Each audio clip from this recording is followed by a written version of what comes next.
ልጆች መጣችሁ እንዴ? ቁጭ በሉ እስቲ። ዛሬ ደብረ ታቦር ማለት እስቲ ስለ ደብረ ታቦር አይደል? እንግዲያውስ ታውቃላችሁ፣ እኔ የማወጋችሁ ስለ ጻፍ ነው። ጌታችን መድኃኒታችን ኢየሱስ ክርስቶስ በደብረ ታቦር ተራራ በተገለጠ ጊዜ የነጎድጓዱ ምሳሌ ነው።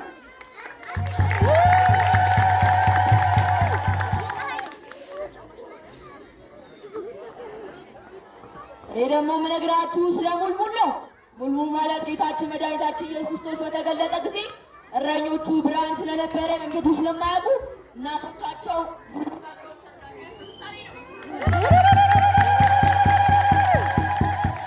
በቃ ለጥካላችኝ ማለለት እኔ የምነግራችሁ ስለ ችቦ ነው። ችቦ እሳት ሲነካው እንደሚነደው ሁሉ ብርሃን እንዳለው ለውቅ የለምን?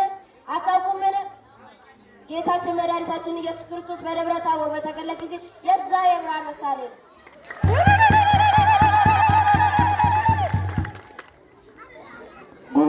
ጎሽ ልጆች ተባረኩ። ባህልና ወጉን ማውቃችሁትም ማለት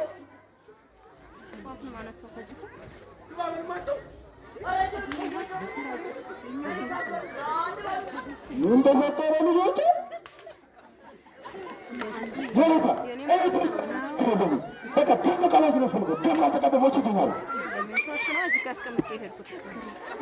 ምንም ሳትደብቁ እውነቱን ንገሩ ልጆች።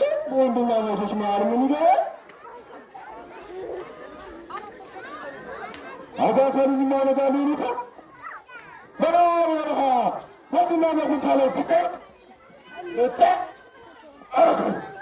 እንዲያውማ ልታይካልኩ ማዘንጋ የሆነ መሬት ሆነ ክልል ላይ አጥር አፍርሰ ድመት ወርሲ ቀስ ወደ ክልል መጋፉ ትቃደሩ በጣም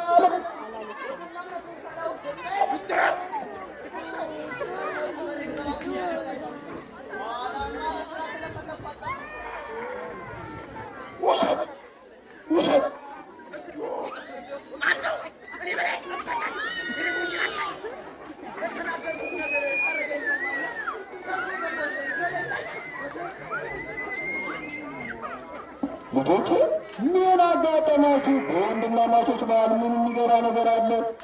እንደኔ ይተር ይቻላል ነው።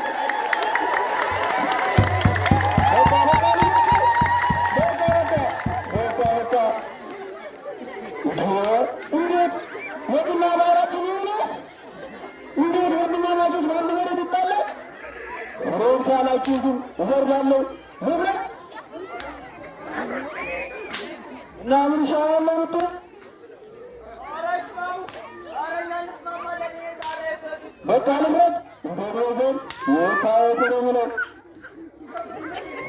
አዎ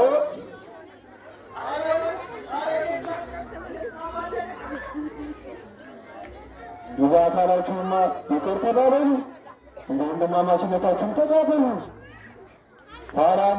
በኋላ ግን ይፈርዳለሁ።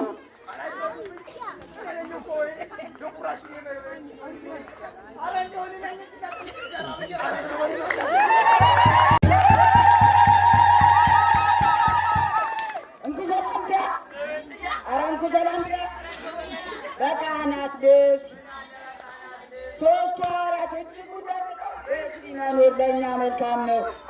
ደግሞ የተለይ ልመርቃችሁ በአመድና ጥበብ እንዳረሳችሁት ሁሉ ለልጆቻችሁም ያስተላልፉ።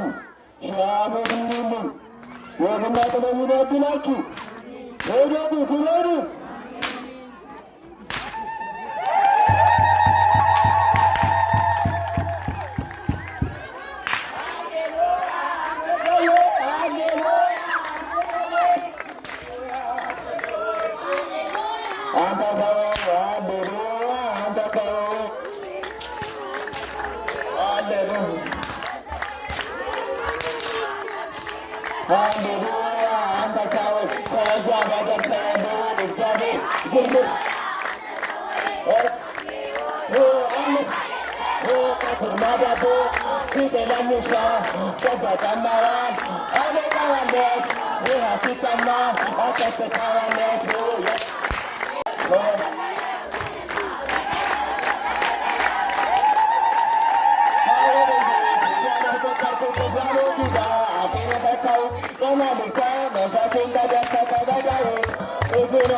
Yeah.